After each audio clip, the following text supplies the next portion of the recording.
L'actualité régionale de ce lundi 14 janvier. Merci d'être au rendez-vous. En images en 8 minutes, voici le journal préparé par l'ensemble de la rédaction. On démarre comme toujours, vous le savez, par vos prévisions météo. Avec encore aujourd'hui un temps très instable et variable. En ce début de semaine, on continue d'alterner entre nuages, averses et parfois quand même quelques belles éclaircies. Un peu de ciel bleu quand même et du soleil, on l'espère aujourd'hui. Et même si le temps restera, je vous le disais, très instable, avec des ondées possibles tout au long de la journée.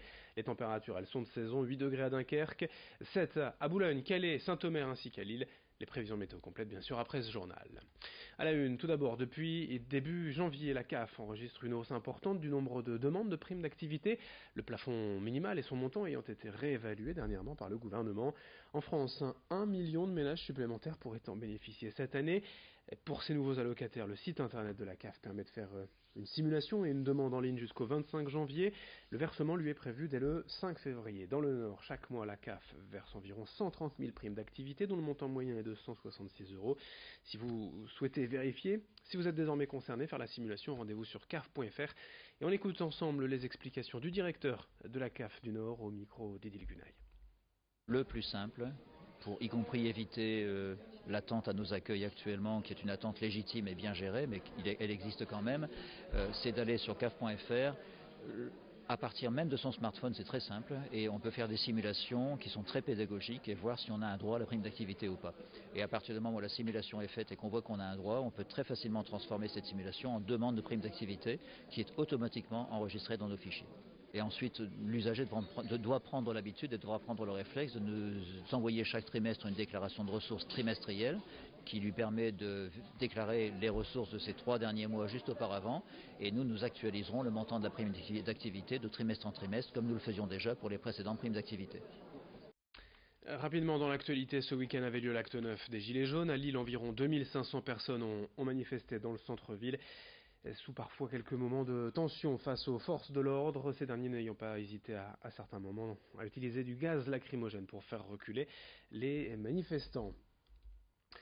Dans cette édition, le programme IEJ, Initiative pour l'emploi des jeunes, créé en 2014, financé par l'Europe, qui sert à accompagner les jeunes de 18 à 26 ans vers le marché du travail, des jeunes sans emploi ni formation, souvent en décrochage scolaire et hors circuit. À Lille, c'est le centre social du Faubourg de Béthune qui applique ce programme avec des conseillers qui repèrent dans les quartiers ces jeunes et accompagnent justement leur parcours pendant 6 mois afin de leur trouver un emploi, une formation continue, un apprentissage ou un stage. Depuis 4 ans, 400 jeunes ont ainsi été accompagnés et remis sur le bon chemin grâce au réseau associatif et professionnel local. Explication au micro d'Edil Gunaï. On a eu la chance, en tout cas, sur ces 4 années, de pouvoir mobiliser 400 jeunes, en tout cas trouver et mis en solution 400 jeunes. Donc la solution, elles sont diverses. Ce sont des sorties positives, ce sont des emplois, des stages, des formations.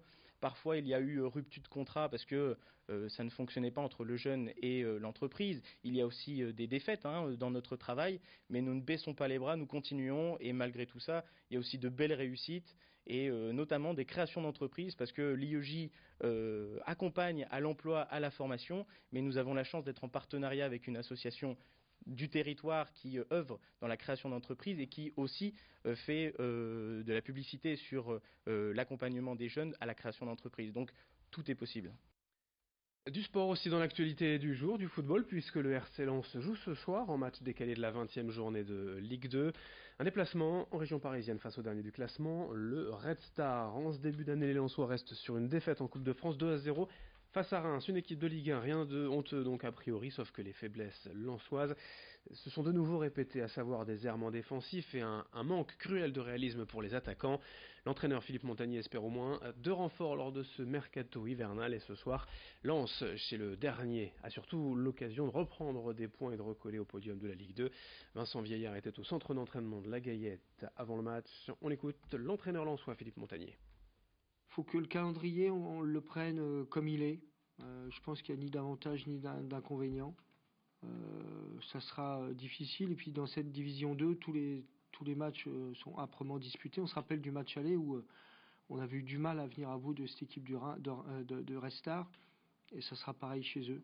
Donc je pense qu'il n'y a ni de facilité ni de difficulté supplémentaire. Et voilà, le calendrier, on doit le prendre comme il est. Il faut qu'on gagne, il faut qu'on retrouve la victoire. On est en déficit de points.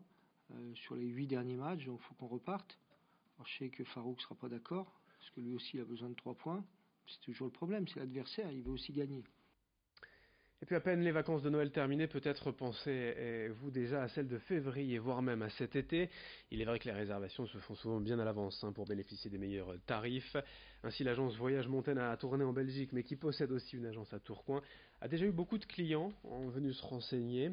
L'occasion pour nous d'évoquer les destinations les plus précises du moment, mais aussi celles les moins en vogue, avec Dominique Persin, le co-gérant de cette agence de voyage, interrogé par Nicolas Lebrun. Depuis quelque temps, on a un certain nombre de destinations qui ne sont plus pratiquées et ça refait tourner la bascule vers des destinations beaucoup plus classiques. L'Espagne, le Portugal, la Grèce.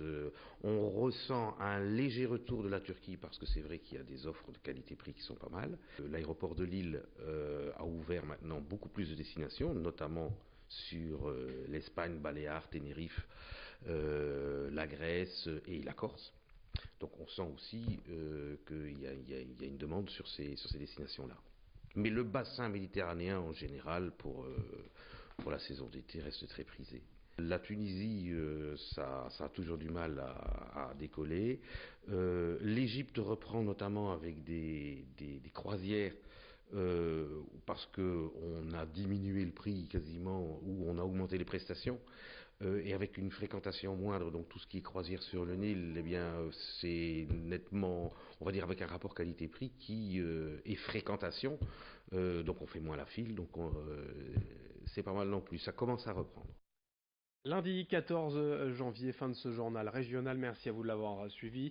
Dans un instant, vos prévisions météo. Et puis, dès le prochain quart d'heure, un nouveau journal local. L'actualité en images en 8 minutes. Et on continue tous les quarts d'heure. C'est avec nous, avec vous, ensemble. Très bonne journée à toutes et à tous.